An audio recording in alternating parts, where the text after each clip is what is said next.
Good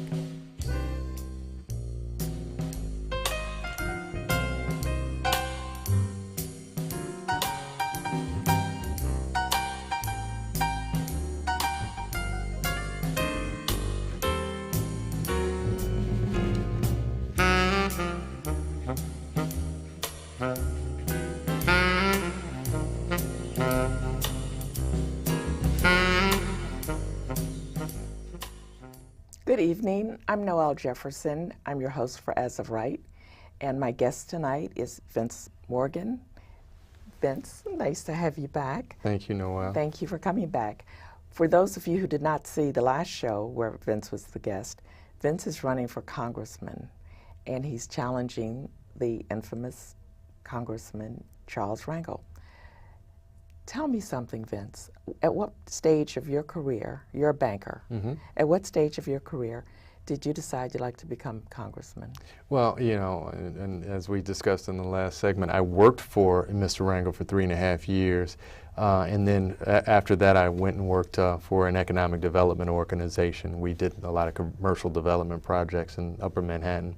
And then subsequently, for the past almost 5 years now, I've been a community development banker in New York State. Now, as a community banker, what are your responsibilities? I always like to tell people this. I'm a banker, but I'm one of the good bankers. I'm not an investment banker, so I'm not a banker that got one of these fat bonuses last year. Do you mean you're not going to apply for a gun permit? You know, I tell you, on the financial side, I tell people my bonus last year, my wife and I bought a stroller for our baby. That's how big it was.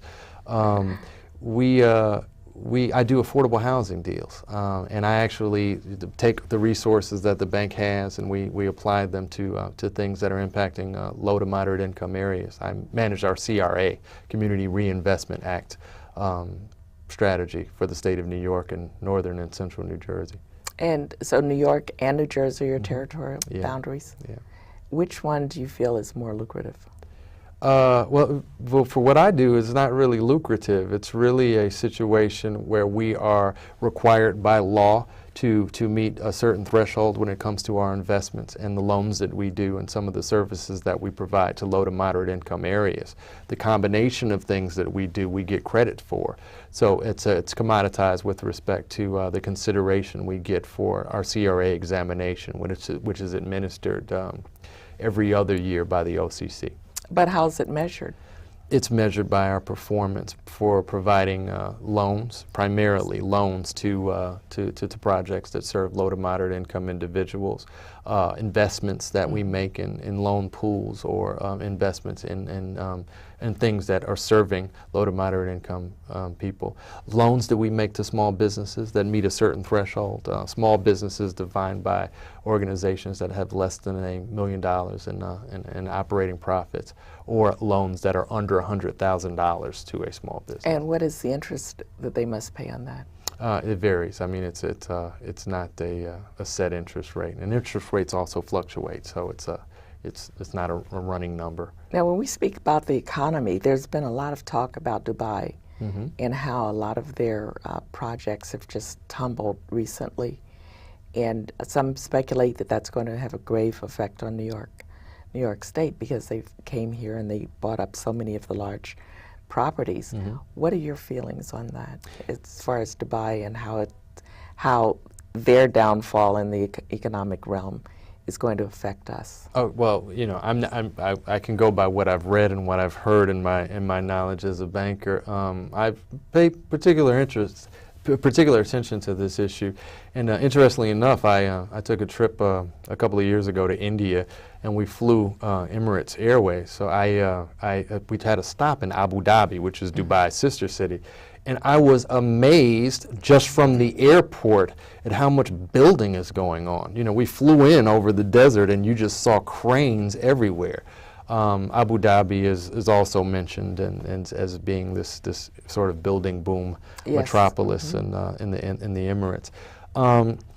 You know, I think most people thought it would be more of an impact, but as we see, you know, record rise in the stock market over the past couple of weeks, and it hasn't, as of yet, you know, had the type of effect that people were fearful of at first. I think that it's a situation where the Emirates themselves. There's such a building boom there, but I would liken it more to if a city was having a problem or a state was having a problem. It doesn't necessarily impact the entire United States if a major metropolitan area sort of has some type of financial calamity or pitfall. I hope that it stays that way, and I hope that situation is neutralized, because I do think that it's just another symptom of the bigger problem that we have with the international world economy. And you know, the reality is that all of these economies around the world are so intertwined now through the financial markets that a ripple in one place may have an impact that's immediate, or it may be a longer term impact that we'll see roll out, you know, over the subsequent years. Well, I did read today that Dubai's economy is not really going to have an adverse effect on us, which is really strange, because 2 weeks ago we read, yes, it is. Now, no, it's not. It's just a game. And that brings up an idea that I've had for a long while, and that is the economy is a game. And the way the economists project what's going to happen is all based on speculation, because oil might affect something one day, diamonds and raw materials, minerals will affect something else to change it. How do we know who to believe and when to believe them?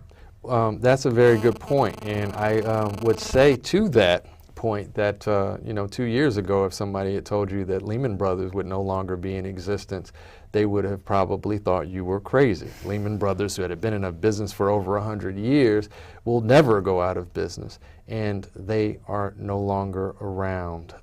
So if anyone tells you that they have a crystal ball that's magic where they can tell the future, then I think that that's an economist that you could probably say that, you know, is doesn't really have a credibility. There are some great economists who do some great work. I read Paul Krugman all the time.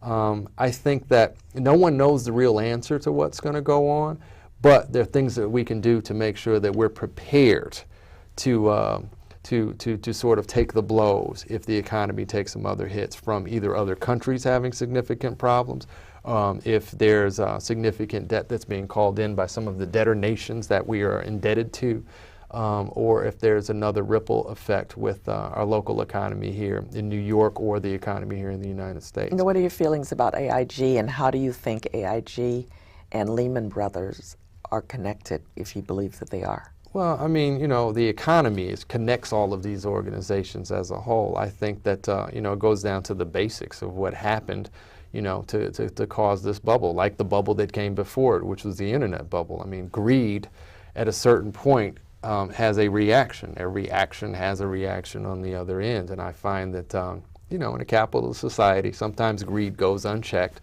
and it goes a little too far. And it gets reined back in just by the natural course of things. I'm certainly not a proponent for greed and excess, but I think that you know, there's sort of a self-regulating effect that always sort of happens, doesn't it? You know, we were having this conversation in the internet bubble in the early 90s. Well, what do you think about the president's stimulus package?